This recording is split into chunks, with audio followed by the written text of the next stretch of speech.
આપણે પહેલાં 2 ચેપ્ટર પૂરા કર્યા, ગણ અને વિધેય, સંબંધ અને વિધેય. હવે ત્રીજા ચેપ્ટરની શરૂઆત. બહુ અગત્યનું ચેપ્ટર છે. સંબંધ અને વિધેય અગત્યનું હતું, એવું જ આ ત્રિકોણમિતિ વિધેય. એટલે આ એવું ચેપ્ટર છે કે તમે એ ગ્રુપવાળા વિદ્યાર્થીઓ હોય તો હવે તમે જ્યાં સુધી આગળ ભણશો ત્યાં સુધી આ ત્રિકોણમિતિ તો તમારે આવશે જ.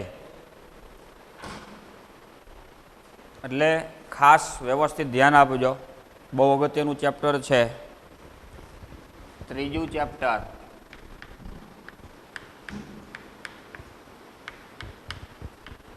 ત્રિકોણમિતીય વિધેયો. આમાં તમારે ઘણી બધી આપણે વસ્તુ શીખવાની છે. એમાં ખાસ ત્રિકોણમિતિ વિધેય કેટલા છે, ત્રિકોણમિતીય વિધેય. પહેલું ત્રિકોણમિતિ વિધેય બધાને નામ આવડે જ છે, 10મા ધોરણમાં શીખી ગયા, સાઇન. પછી કોસ, ટેન. ખાસ અહીંયા હું જે ક્રમમાં લખું ને એ ક્રમમાં હવે યાદ રાખજો. હવે આપણે જ્યાં સુધી આ ચેપ્ટર ભણશું 11માં 12માં 2માં આવશે ત્યારે આપણે બધા સૂત્ર આના આવશે, ત્રિકોણમિતિના ઘણા બધા, વિકલનમાં આવશે, લક્ષમાં આવશે, સંકલનમાં આવશે. આ જ ક્રમમાં હું સૂત્ર યાદ રખાવીશ. એટલે આ ક્રમ ઠેઠ સુધી આપણે આ જ રીતે જાળવવાનો. Sine, cos, tan. પછી આવશે કોટ, પછી સેક અને છઠ્ઠું કોસેક. આ 6 વિધેય, એમાં 2 વિધેયની જોડી છે. 2 વિધેય એકબીજાના વ્યસ્ત વિધેય છે. મેં શરૂઆતમાં આપણે જ્યારે શરૂઆતના 1-2 લેક્ચર લીધા ત્યારે આ બધા વિધેય મેં થોડાક તમને સમજાવ્યા હતા ત્રિકોણમિતિ વિધેય વિશે.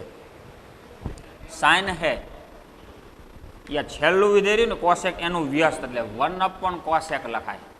દાખલો ગણતા હોય અને કોસેક આવે ને આપણે સાઇનની જરૂર પડે તો 1/સાઇન પણ લખી શકાય. કોસ એટલે એ સેકનો વ્યસ્ત, તો 1/સેક. ટેન રહ્યો કોટનો વ્યસ્ત એટલે 1/કોટ.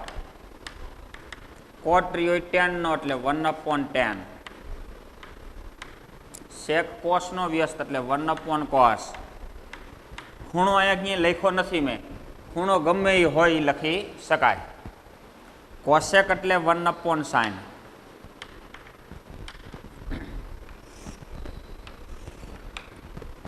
ચલો, આના પછી બીજા 2 સૂત્ર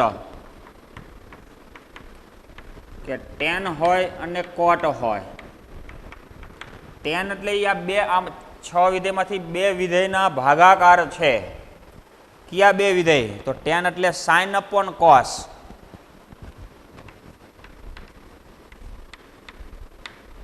જ્યારે કોટ એટલે એનું ઊંધું થશે cos/sin.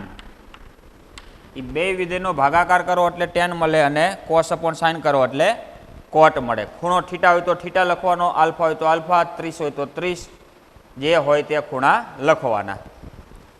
ચલો, આના પછી અગત્યની વસ્તુ જે તમે શીખી ગયા એ જ આજે વધારે આવશે, નિત્ય સમ. નિત્ય સમની જરૂર છે આપણે, બહુ ઉપયોગી વસ્તુ છે. નિત્ય સમ આવડવા જરૂરી છે બધાને. 3 નિત્ય સમ યાદ રાખવાના છે, એમાંથી જુદા જુદા બીજા 2 બધામાં બનશે એટલે કુલ થશે 9. પહેલું નિત્ય સમ કે sin² થીટા વત્તા cos² થીટા બરાબર 1 થાય. આ તમે 10માં શીખી ગયા ને બધાએ. sin² થીટા વત્તા cos² થીટા બરાબર 1, પણ બેનો વર્ગનો સરવાળો 1 થાય. ક્યારે? કે અહીંયા બેના ખૂણા સમાન હોવા જોઈએ. અહીંયા 40 હોય ને અહીંયા 45 હોય, કે 30 હોય અને 45 હોય, તો એની કિંમત 1 થાય નહીં. 2 ખૂણા સમાન હોવા જોઈએ, જુદા જુદા ખૂણા હોય તો થાય નહીં. આના ઉપરથી આ કોસ સ્ક્વેરને સામે લઈ જાઓ તો આ 1 કોસ સ્ક્વેર સામે એટલે 1 માઇનસ કોસ સ્ક્વેર થીટા. દાખલો ગણતા નવો આવે 1 માઇનસ કોસ સ્ક્વેર તો એની જગ્યાએ શું લખાય? Sign square theta. એ જ રીતે 1 એમને રાખી સાઇન સ્ક્વેરને સામે લઈ જઈ તો 1 માઇનસ સાઇન સ્ક્વેર એટલે પણ શું થશે? Cos square theta. 1 minus sine square બરાબર કોસ સ્ક્વેર થીટા. તો આ રીતે આ પહેલું એક નિત્યસમ હતું કે જે એકદમ હેલું જ છે, સાઇન સ્ક્વેર વત્તા કોસ સ્ક્વેર. હવે આ જ નિત્યસમ ઉપરથી બાકીના બે બને. આ સાઇન સ્ક્વેર વત્તા કોસ સ્ક્વેર છે,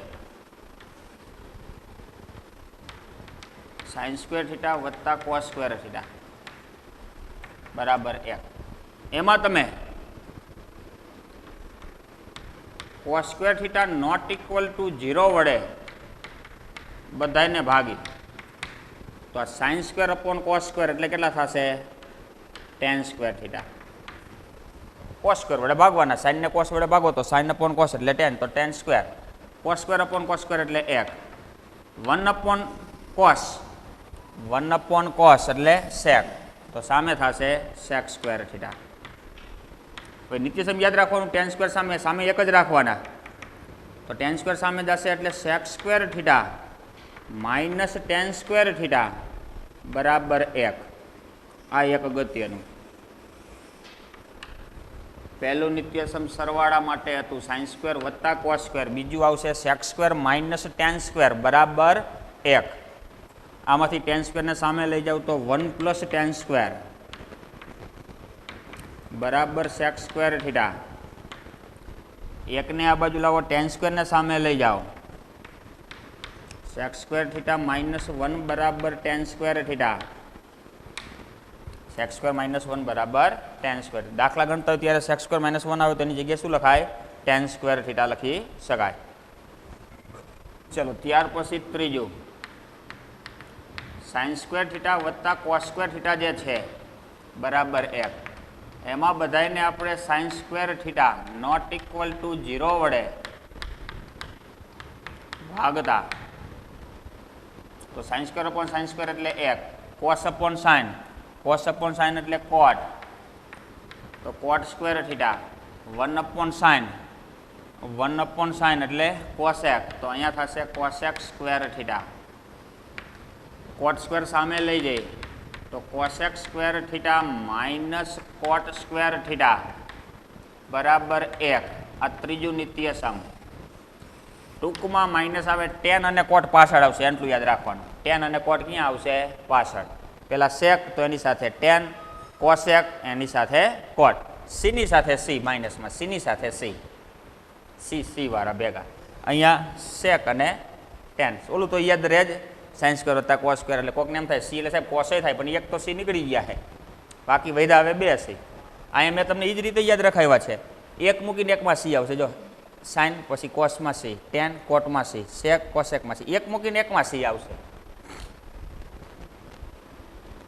આમાંથી કોટ સ્ક્વેરને સામે લઈ જાવ તો 1 વત્તા કોટ સ્ક્વેર બરાબર cosec square theta. Cosec square આ બાજુ કોટ સ્ક્વેર સામે, અથવા આને એમને એકને સામે લઈ જાઓ તો કોસેક સ્ક્વેર થીટા માઇનસ 1 બરાબર કોટ સ્ક્વેર થીટા. ચલો આ નિત્યસમ આપણે યાદ રાખવાના હતા. ચલો ત્યાર પછી આપણે ખૂણાના માપની જરૂર પડશે. આલ્ફા આ થીટાની બધું ખૂણા લેખા ને, આપણે ખૂણા ઉપર પહેલાં જવું છે, પછી આપણે એકમ વર્તુળ ને એવું બધું પછી જશું ધીમે ધીમે. તો ખૂણાના માપ એની જરૂર પડે તે પહેલાં એકમ વર્તુળ આપણે શીખી લઈએ. એકમ વર્તુળ કોને કહેવાય એની વ્યાખ્યા, અથવા કાટકોણ ત્રિકોણ લઈ લે. કાટકોણ ત્રિકોણ પરથી ત્રિવિધેય, ત્રિવિધેય હવે લખીશ આપણે ટૂંકમાં. ત્રિવિધેય એટલે ત્રિકોણમિતિ વિધેય ના સૂત્રો. આ કાટકોણ ત્રિકોણ, આને કર્ણ કહેશું. આ ખૂણો થીટા લઈ તો એની આ કેવી બાજુ કહેવાય? પાસેની બાજુ. આ એની સામેની બાજુ એટલે સાબા. ચલો, તો સાઇન થીટા જોતા હોય, કોસ થીટા જોતા હોય અને ટેન થીટા.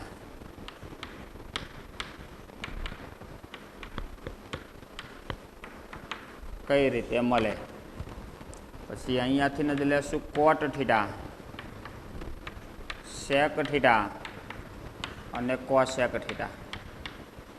આ ત્રણ યાદ રાખવાના, આ ત્રણેયના ઊંધા કરવાના છે. ચલો, સાઇન. સાઇનમાં શરૂઆત ક્યાંથી થાય? સ થી. યાદ રાખવા માટે ટ્રીક હે બધી.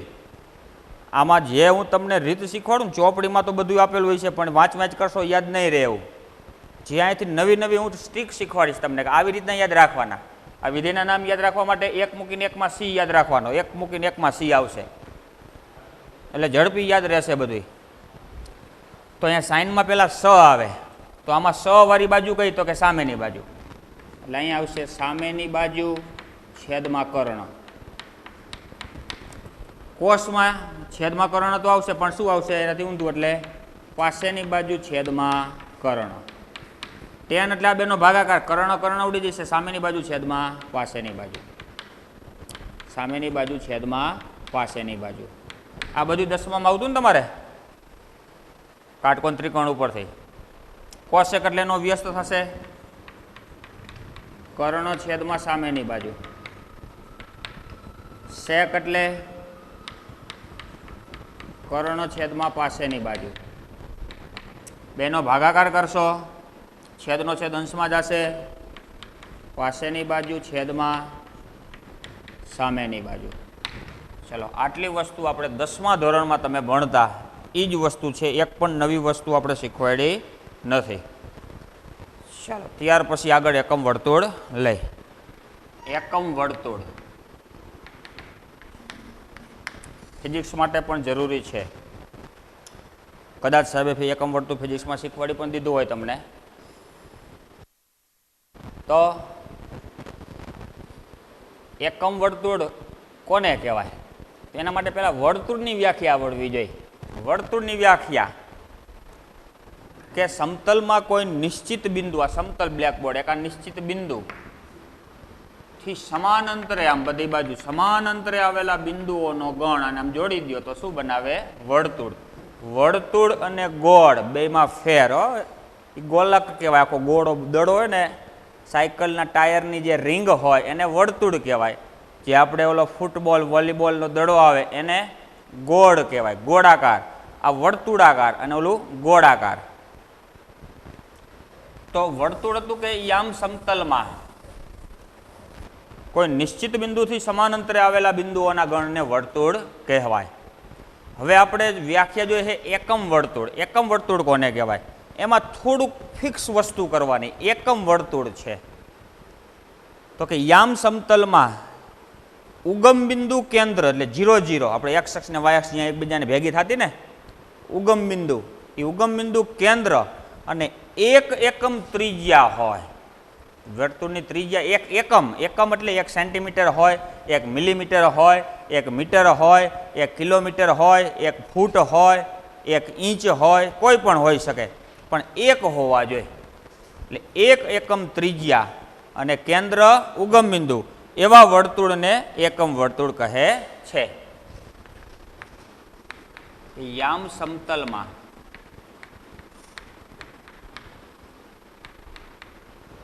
ઉગમ બિંદુ કેન્દ્ર અને એક એકમ ત્રિજ્યાવાળા વર્તુળને એકમ વર્તુળ કહેવાય.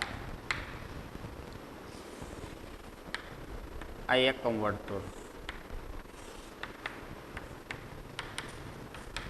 આ એનું કેન્દ્ર 0 0, અહીંયાથી અહીંયા સુધીની આ એની ત્રિજ્યા 1 એકમ, આઈ 1 એકમ, આઈ 1 એકમ, આઈ 1 એકમ. તો અહીંયા બિંદુ હશે એને એ કહેશું, આ બાજુ આવશે એ ડેશ કહેશું, આ વાય એક્સ ઉપર આને બી બિંદુ કહેશું, અહીંયા આવશે અને બી ડેશ કહેશું. તો એ બિંદુના એમ કેટલા છે? 0 હશે થી ચાલુ કરીને 1 એકમ સુધી, એટલે આના એમ થશે 1 0. અહીંયા થશે 0 1, વાય એક્સ ઉપર એક્સ એમ 0, અહીંયા થશે -1 0. આમ એકમ જ એક હોય પણ ઋણ દિશા છે એટલે -1, અને અહીંયા બી ડેશના એમ થશે 0 -1. આ એકમ વર્તુળ. હવે એકમ વર્તુળનું સમીકરણ, એકમ વર્તુળનું સમીકરણ x² + y² બરાબર 1.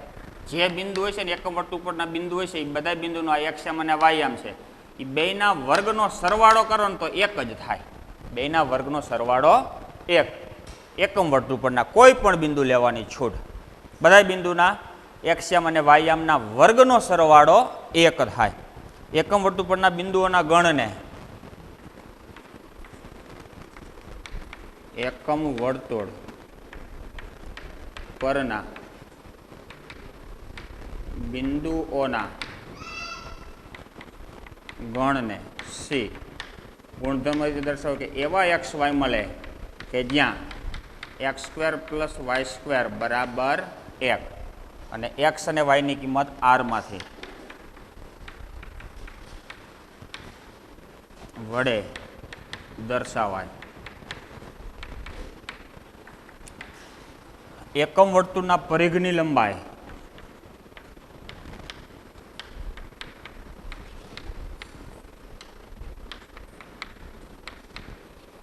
જો પરિઘની લંબાઈ, વર્તુળના પરિઘનું સૂત્ર હતું 2πr, 2πr, પણ અહીંયા r બરાબર કેટલા લેવાના? 1, તો માટે અહીંયા થશે 2π.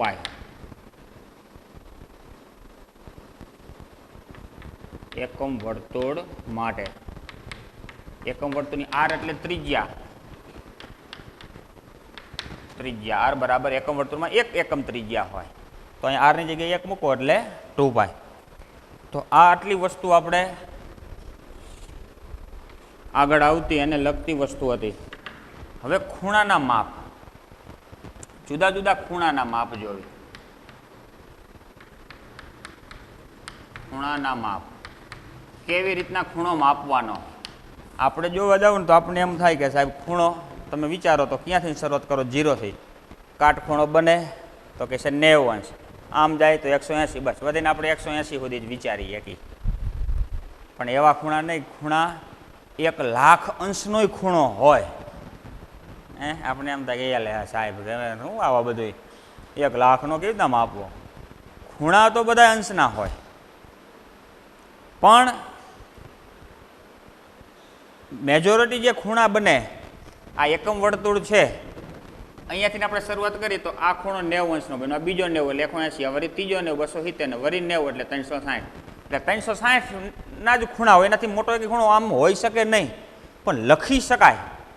વળી આંટો પાછો ફરો, વળી 90 ઉમેરો, 360માં 90 ઉમેરો તો 450. તો 450 અને 90 બેયનું મૂલ્ય સમાન જ થાય.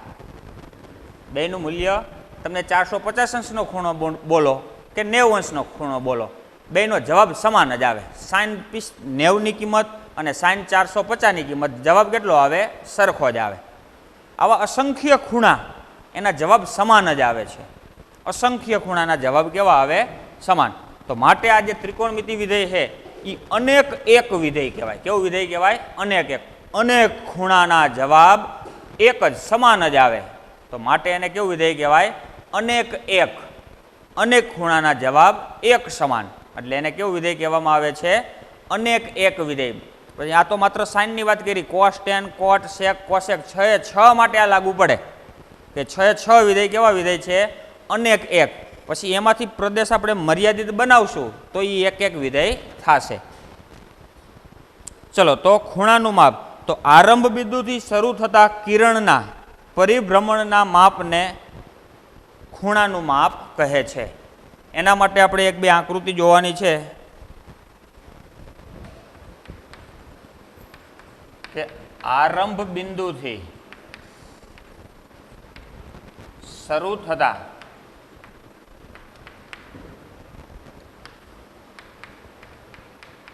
કિરણના પરિભ્રમણને પરિભ્રમણના માપને ખૂણાનું માપ કહે છે. ધારો કે આવી તમને બે ભુજાઓ આપેલી હોય, બે બાજુ,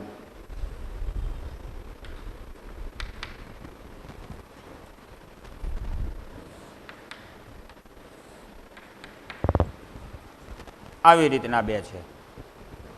હવે આમાં ખૂણાનું માપ માપવું છે. અહીંયા ખૂણાનું માપ માપવું હોય તો ઘડિયાળના કાંટાની વિરુદ્ધ દિશામાં માપો. યાદ રાખજો, ઘડિયાળના કાંટાની જે દિશા છે ને, આમ ફરે ને, એકથી ચાલુ કરો, આમ રાખીએ આપણે. હું આમ રાખીશ તો ઊંધું દેખાય છે. અહીંયા આ ઘડિયાળ છે, અહીંયા 12 હોય, 6 હોય, 3 હોય, 9 હોય, તો ઘડિયાળનો કાંટો આ બાજુ આમને ફરતો હોય, આ બાજુ ફરે. તો ઘડિયાળના કાંટાની દિશા જે રહી એ ત્રિકોણમિતિ વિધેય માટે ઊંધી દિશા છે. ઘડિયાળના કાંટાની દિશા ઊંધી દિશા, એની વિરુદ્ધ દિશા એટલે એ સાચી દિશા છે. ઘડિયાળના કાંટામાં તમે આમ ફરો ને તો જો વાગતા જાય ને વધતા જાય છે, પણ ખૂણામાં અહીંયા 0 અંશનો ખૂણો છે. આ 0 અંશ, આ 90 અંશ છે, આ 180 અંશ કહેવાય, આ 270 કહેવાય. આ પાછા અહીંયા આવશો એટલે 360 અંશ થશે. આમ નીચે આવશો તો એ પાછા 90 અંશનો થાય, પણ એ માઇનસમાં ખૂણા આવે. ઘડિયાળના કાંટાની દિશામાં ફરશો તો ખૂણા કેવા આવશે? માઇનસ. વિરુદ્ધ દિશામાં જશો તો ખૂણા બધા કેવા આવશે? પ્લસ. આમાં મિસ્ટેક ન થાય, ધ્યાન રાખજો. ઊંધી વસ્તુ કરવાની છે. ઘડિયાળના કાંટાની ઊંધી દિશામાં જાઓ તો ખૂણા પ્લસ. ઘડિયાળના કાંટાની દિશામાં સમઘડી કહેવાય, ઓલું વિષમ ઘડી. તો ઘડિયાળના કાંટાની દિશા તો ખૂણા કેવા આવશે? માઇનસ, ઋણ. એટલે આપણે એમ થાય સાહેબ ઋણ અંશનો ખૂણો, 0 અંશનો ખૂણો, ભાઈ ભેગું કંઈ નહીં, ખૂણો નહીં તો 0. તો માઇનસમાંય ખૂણા આવે, પણ એ ખૂણાનું મૂલ્ય એની ખાલી નિશાની બતાવે છે કે વિરુદ્ધ દિશામાં તમે માપ્યો છે, એટલે એનું માઇનસમાં મૂલ્ય. બાકી કિંમત તો એ ધન જ હોય. તમે અહીંયા ઊભા હોય, અહીંયાથી તમને એમ કહે કે તમે જમણી બાજુ 2 એકમ હાલો, તો 2 એકમ આપણે 2 મીટર હાલી. પછી ડાબી બાજુ હાલો તો એ 2 એકમ જ કહેવાય, એને -2 એકમ ન કહેવાય. ડાબી બાજુ 2 સેન્ટીમીટર હાલવાનું કહે તો એમ ન કહેવાય કે હું -2 સેન્ટીમીટર હાલ્યો. જમણી બાજુ 2 મીટર, ડાબી બાજુ માઇનસ. પણ એ દિશા દર્શાવવા માટે કે તમે જે દિશામાં હતા, એક શખ્સને આ છે ધન દિશામાં હાલો તો બધું પ્લસ આવે, ઋણ દિશામાં હાલો તો માઇનસ. જો -1 એટલે જ આવ્યા છે, પણ એ તો એકમ, એનું માપ તો 1 એકમ જ કહેવાય. -1 એકમ ન બોલાય ક્યાંય. પડે છે ખબર? એટલે ખૂણાનું માપવા માટે જે આ આરંભ બિંદુ હોય અહીંયાથી આ એનું પરિભ્રમણ આમ થયું, તો આ જે ખૂણો બન્યો એને તમે ખૂણો કહી શકો. અહીંયા આ પ્લસમાં જ ખૂણો આવશે. અહીંયા લેવો હોય તો આવી રીતના લેવો પડે, આટલો ખૂણો પ્લસ. આ બાજુ ખૂણો તમે માપો તો આ બધા -θ આવશે. શું આવશે? -θ. ઋણ દિશામાં. એટલે જો પરિભ્રમણની દિશા ઘડિયાળના કાંટાની વિરુદ્ધ દિશામાં હોય તો ખૂણાનું માપ ધન. કે જો પરિભ્રમણની દિશા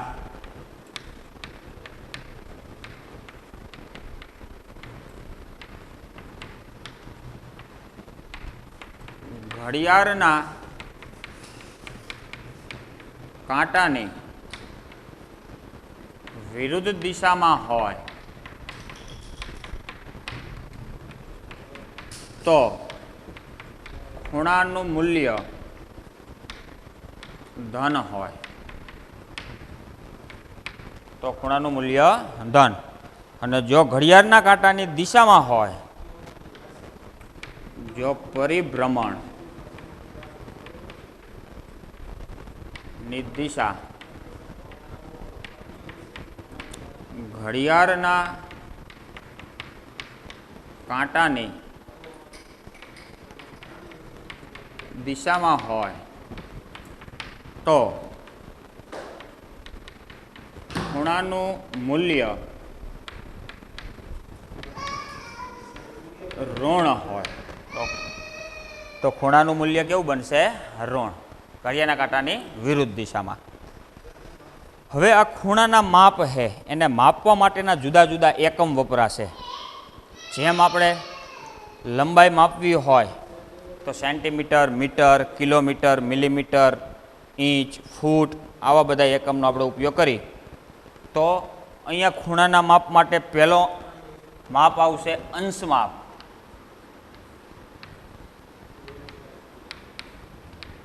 અંશ માપ. અંશ માપ કોને કહેવાય? એક અંશ કોને કહેવાય? જો પહેલાં શરૂઆતમાં અંશ નહોતું, પહેલાં કાટ ખૂણો બનાવતા શીખાતા, એના પછી 90 હરખા ભાગ પડ્યા ને તો એ પ્રત્યેક ભાગને એક અંશ કહેવાય. એટલે કાટ ખૂણાના માપને 90 એક સમાન ભાગ કરવામાં આવે તો આ પ્રત્યેક ભાગને એક અંશ કહેવામાં આવે છે. એટલે કાટ ખૂણાના માપને કાટખૂણાના માપને 90 એક સમાન ભાગ અથવા કાટખૂણાના માપને 90 એક સમાન ભાગ કરવામાં આવે. માપને 90 એક સમાન ભાગ કરવામાં આવે તો આ પ્રત્યેક ભાગને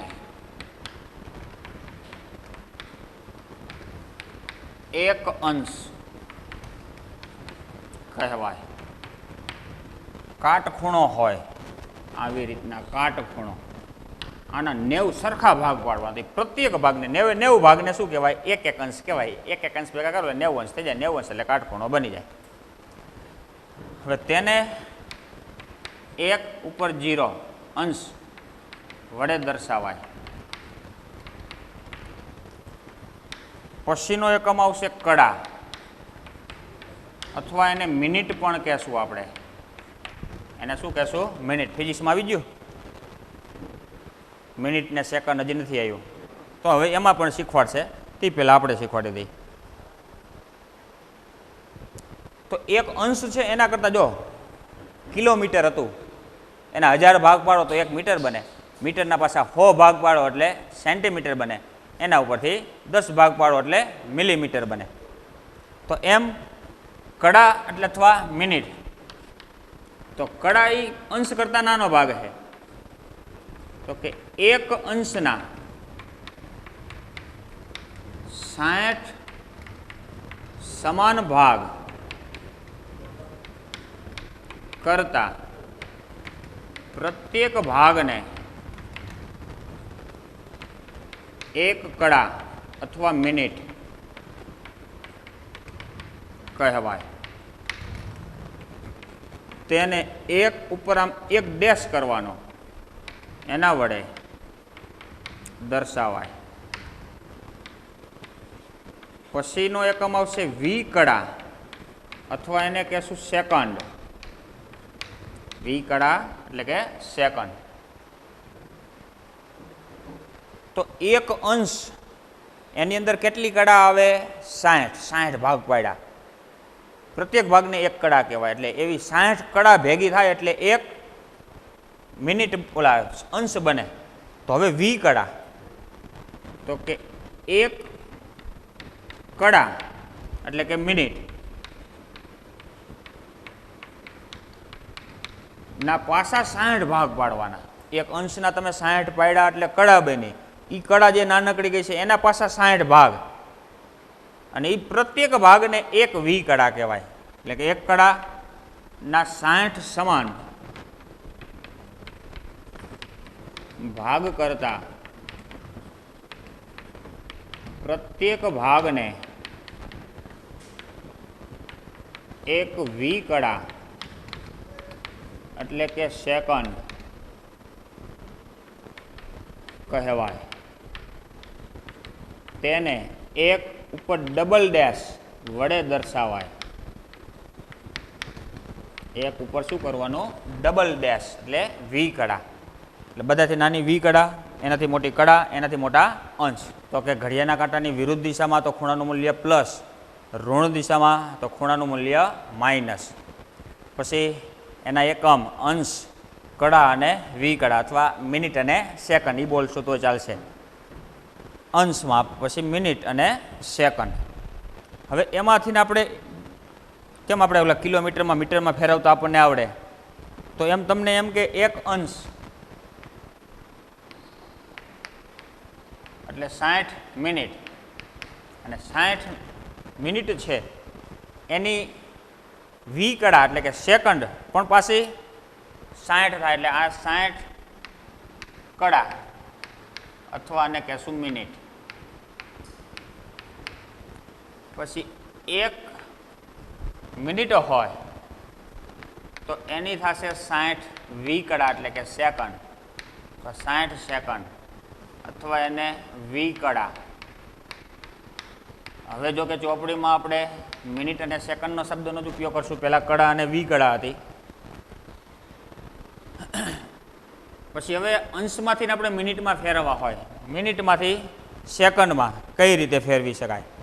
તો કે 1 અંશ એટલે 60 મિનિટ, અને 60 મિનિટ એટલે કેટલી સેકન્ડ થશે? તો કે 60 ગુણ્યા 60 એટલે કે 3600 સેકન્ડ થાય. 1 અંશના 3600 સરખા ભાગ પાડો. 1 અંશના કેટલા ભાગ પાડવાના? 3600. તો એને એક તમે સેકન્ડ કહી શકો.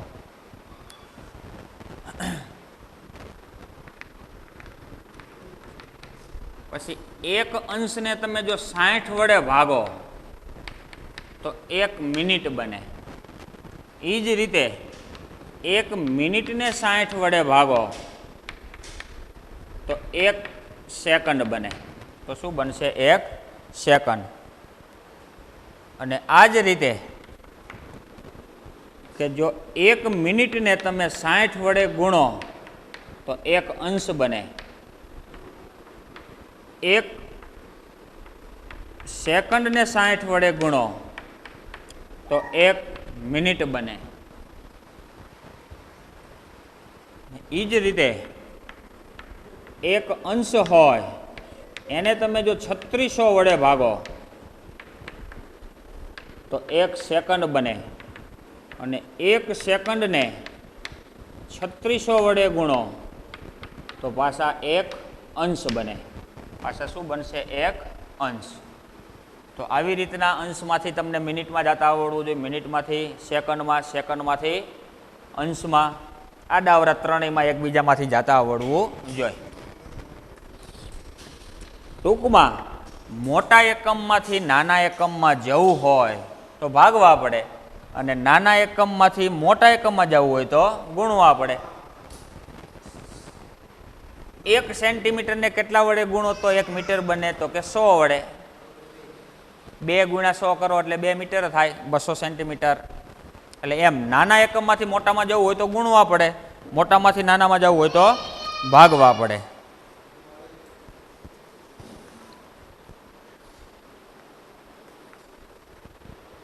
ચલો, આના પછી એક ખૂણાનો નવો એક એકમ શીખવાનો છે. ખાલી એની વ્યાખ્યા જે શીખવાડી દઉં, પછી અંશ અને એ ખૂણા વચ્ચેનો સંબંધ એ બધું આવતા લેક્ચરમાં લેશું.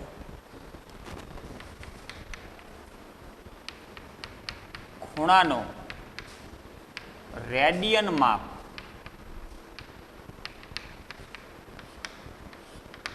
રેડિયન માપ શીખવાનું છે. 1 રેડિયન કોને કહેવાય? તો કે કોઈ પણ વર્તુળના કેન્દ્ર પાસે વર્તુળની ત્રિજ્યા જેટલી લંબાઈના ચાપ દ્વારા આંતરવામાં આવતા ખૂણાને 1 રેડિયન માપનો ખૂણો કહે છે. કોઈ પણ વર્તુળ, આ એક વર્તુળ, આનું કેન્દ્ર, આ એની ત્રિજ્યા. આ ત્રિજ્યા ધારો કે 1 એકમ હોય, 2 હોય, 3 હોય, ગમે એટલી હોય, એટલી જ લંબાઈની તમારે અહીંયાથી આટલું માપ લીધું તો અહીંયાથી તમારે એક આવી ચાપ મારવાની. અહીંયા આમ ચાપ, આ ચાપ મારી દીધી તો એટલા જ લંબાઈની ચાપ દ્વારા, આ ચાપ દ્વારા કેન્દ્ર પાસે, આ વર્તુળના કેન્દ્ર પાસે આંતરવામાં આવેલ ખૂણો, આ જે ખૂણો બને આને તમે 1 રેડિયન બોલી શકો. શું બોલી શકો? 1 રેડિયન. કોઈ પણ વર્તુળમાં કેન્દ્ર પાસે, કોઈ પણ વર્તુળમાં અથવા કોઈ પણ વર્તુળના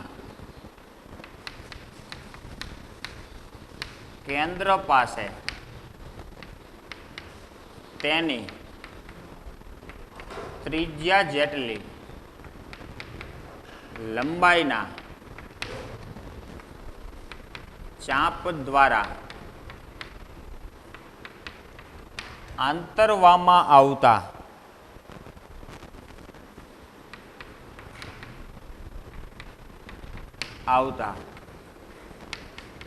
ખૂણાને 1 રેડિયન માપનો ખૂણો કહે છે.